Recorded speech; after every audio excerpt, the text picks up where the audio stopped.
It's Friday, January 30th. Let's talk PlayStation. Alright, first up, if you remember last week, we were discussing Quantic Dream's teaser website, achillingfeeling.com, and you know how it was possibly related to Indigo Prophecy or something like that. Turns out it is related to that. It's an Indigo Prophecy remaster, but it's actually only for iOS, PC, and Mac, so no PlayStation or anything. So kind of a bummer there, but now we know what that is. Alright, moving on to our next news story. PlayStation MVPs got invited to a special little event in New York City. It's going to be February 13th. Not a whole lot of details as to what it actually is, but it's a private invite-only event for PlayStation MVPs and possibly other people. Not entirely sure. Doesn't seem like this is making a lot of headlines. Probably not going to be a big event. Probably not going to be any announcements there. More than likely, I would assume it's just, you know, demos, trailers, some kiosks for people to play. Maybe we'll see Project Morpheus there or something. I don't know. I'm not entirely sure, but it doesn't seem like a big event. So we'll just have to wait and see what actually comes out of that. All right, this next one's actually pretty big. This past week, Sony filed a new trademark for Resistance. That's right, the Resistance franchise. We all know Resistance is a big PlayStation name, and Sony recently filed a trademark for Resistance, classifying it under video game software and everything. A lot of people are, questioning me about this. Hey, is there possibly going to be a new Resistance? Now, I personally wouldn't read too much into this, and that's purely because I believe Sony's current trademark for Resistance is running out in either March of this year or October, somewhere around that time. This is probably just the company protecting their asset, protecting their property, covering all their bases, make sure that they own every single piece of it and everything.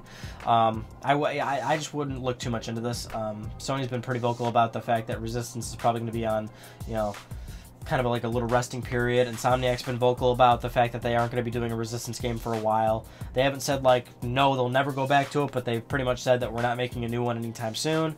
And even though Sony owns the game and they can make a new Resistance game whenever they want, with or without Insomniac, it just seems like the series is going to be on break for a little bit. I mean, the last game in that franchise was on Vita. We all know that Burning Skies sold absolutely terrible, and it was also a terrible game.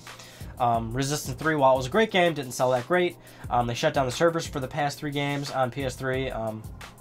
I just think the series is going to have a few years of resting time. So maybe it'll come back in a few years. Maybe we'll get like a remaster. So I'd expect a remaster before like an actual new Resistance game, but I just wouldn't look too much into this right now. But hey, anything's possible. So this next news story is actually a pretty big one, which is surprising because when I read it, I was like, okay, well, this is really no big surprise, and I didn't think it was that big of a deal. But a lot of people are actually talking about this. A lot of people are asking me about this, so we're obviously going to talk about this. There's going to be a March update for PlayStation Vita, and this March update is going to be halting support for 3 applications, pretty much stopping support for these applications: Near, YouTube, and Maps. So basically, YouTube is going to get pulled from the PlayStation Store. Maps is going to stop getting updates. I doubt it will stop displaying maps, but whatever, that's done. And then Near, pretty much all functionality of Near is going to be shut down as well. People are asking why, like, what's going on? Why is this happening in Vita? And blah blah blah. Like, are these bad signs for Vita? No, it's just like this is Sony's not putting money into 3 useless applications.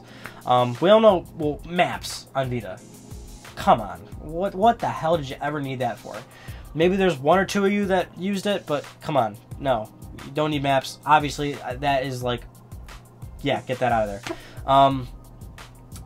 Near, we all know Near was like Sony's answer to like Street Pass and Nintendo 3DS and everything, which was really successful over there, but when you only sold 9 million Vitas worldwide, people aren't carrying these things in their pockets. Also, the basic functionality in Near is kind of hard to understand and pretty much useless.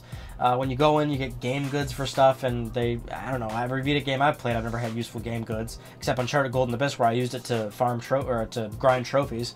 Come on, Near, you don't need Near anymore, get that out of there. And YouTube's probably the most useful one, but it's like, even, the thing about it is, even though people are using it, it's like, how many are using it?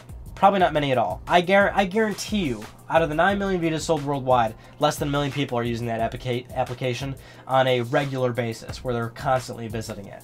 I wouldn't even be surprised if it was like less than 500,000. When you got less than 500,000 users using this application, you can't keep putting money into it. People, those are man hours.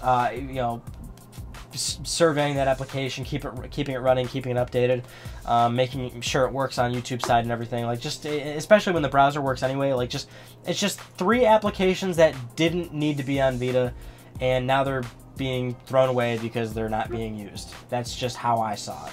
Speaking of applications, let's go to my favorite news story this past week. Sony is basically canceling and ceasing operation of their Music Unlimited service. And instead, they are actually adding support for Spotify on PlayStation 3, PlayStation 4, and their phones. Awesome. That's like such a non-Sony move for them to do.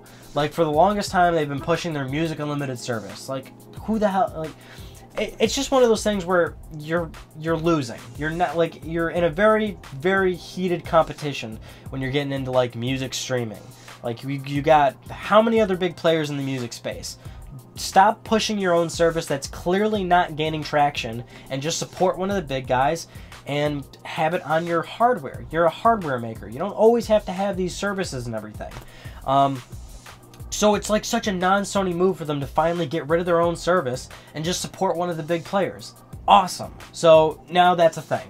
Spotify will be coming to PlayStation 3 and PlayStation 4. You can use it in the background, so while you're playing games and everything, get your Spotify playlist and everything. Like, it totally makes sense. That's why when this happened, I was like, wow, this makes too much sense for Sony to do this. So this new sort of initiative will be called PlayStation Music. It'll launch spring 2015, and it will be launched in like 41 territories or something, including Europe, Asia, North America, and everything.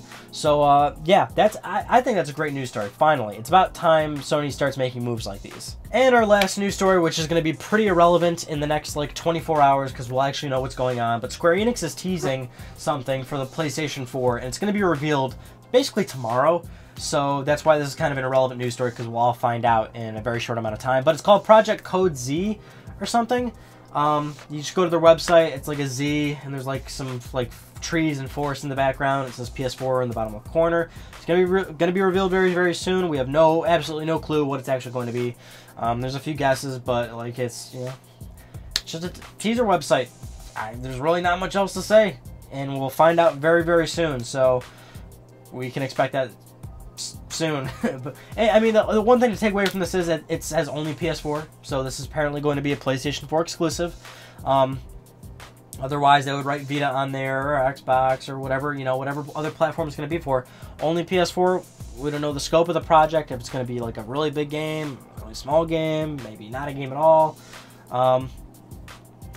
Just got to play the waiting game. That's something that's something a lot of us do when we're involved in the game industry. And if you're like a person that like always plays games and stuff, you're playing the waiting game for your favorite games, your favorite announcements, your favorite franchises to come back. You want to remaster, you want to port, you want to service, you want fucking online connectivity to go back up because PSN and Xbox Live go down all the time. You're a waiter if you're a gamer. Anyway, that wraps up this episode of Let's Talk PlayStation. I'm Ryan Panecki. Thank you so much for talking with me. I'll see you guys all next Friday.